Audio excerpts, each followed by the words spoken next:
যেটাকে বলা হয় হাদিয়া, সেই সমঝোতায় আসা উচিত। লোক সংখ্যা কম, তারাই পিয়ার পদ্ধতি চায়। 16 আগস্টে গণঅভ্যুত্থান সেটা তো জাতির জন্য একটা অন্যতম অধ্যায় বলা যায়। তো সেই ক্ষেত্রে ছাত্রদল তো হচ্ছে গণঅভ্যুত্থানের অন্যতম স্টেক হোল্ডার ছিল। তো সেই ক্ষেত্রে ছাত্রদলও তো বিশাল একটা সমাবেশ আমরা দেখতে পাচ্ছি। এটা মানে গণতন্ত্র ফিরিয়ে আনাই তুলছে বাংলাদেশ জাতীয়তাবাদী দল এবং বাংলাদেশ জাতীয়তাবাদী ছাত্রদলের হচ্ছে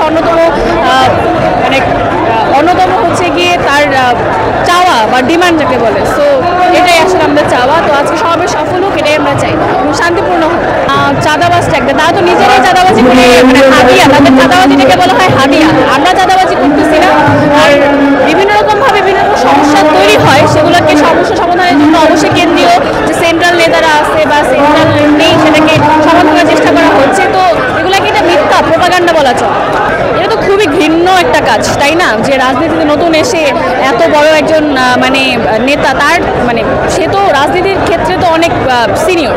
তো সব ক্ষেত্রে সব দলকেই সমানভাবে আমাদের সম্মান করা উচিত এবং সেইভাবে দেখা উচিত বলে আমি মনে করি। এটা তো অবশ্যই পরিকল্পিত, একটা দলকে বিভিন্ন রকমভাবে ক্ষতি করার জন্য বা তাকে নিচু করার জন্য। এটা তাদের অবশ্যই উচিত যে সমঝোতায় আসা উচিত এবং প্রত্যেক দলকেই তাদের সমানভাবে মূল্যায়ন করা উচিত, সম্মান করা উচিত। যাদের লোক সংখ্যা কম, তারাই পেয়ার পদ্ধতি চায়। তো জনগণের যাদের সাপোর্ট আছে তারা কখনোই পেয়ার পদ্ধতি চাবে না। একদম নির্বাচনের মাধ্যমেই যেন নির্বাচন অনুষ্ঠিত হয়, সেটাই সবার চাওয়া উচিত বলে আমি মনে করি।